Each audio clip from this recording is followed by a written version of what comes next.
Jerry Saab has the next question. Congressman Paul, South Carolina has 7 major military bases and thousands of people employed in the defense industry.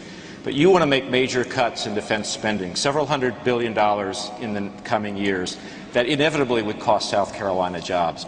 What do you say to people in this state who worry that your military plans would hurt the national security and cost South Carolina jobs? I would say your question suggests you're very confused about my position.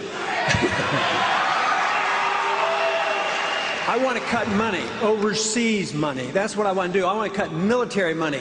I don't want to cut defense money. I want to bring the troops home. I'd probably have more bases here at home.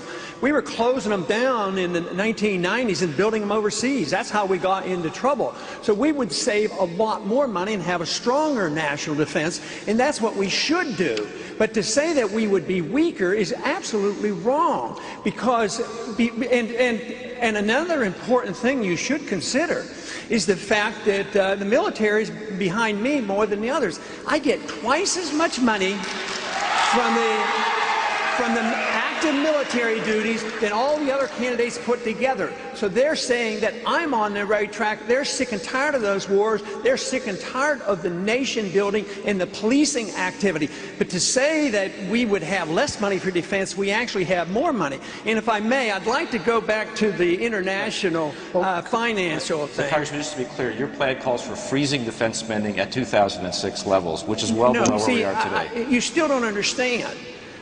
What's he missing, Congressman? You don't understand there's a difference between military spending and defense spending. Just because you spend $1 billion on an embassy in Baghdad, bigger than the Vatican, you consider that defense spending. I consider that waste.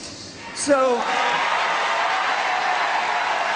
now, if you want to, a little while ago we were talking about, funding the unemployed. Of course that should be privatized, and I don't support it. But I don't support cutting that off like that. I'd cut some of this military spending, like Eisenhower advised us. Watch out for the military-industrial complex. Defend this country. We have to have a strong national defense, but we don't get strength by diluting ourselves in 900 bases, 130 countries.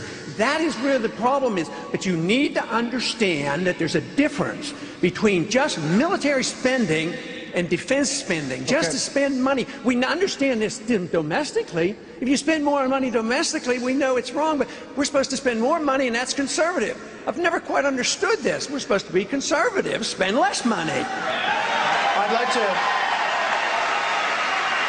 like to ask a question.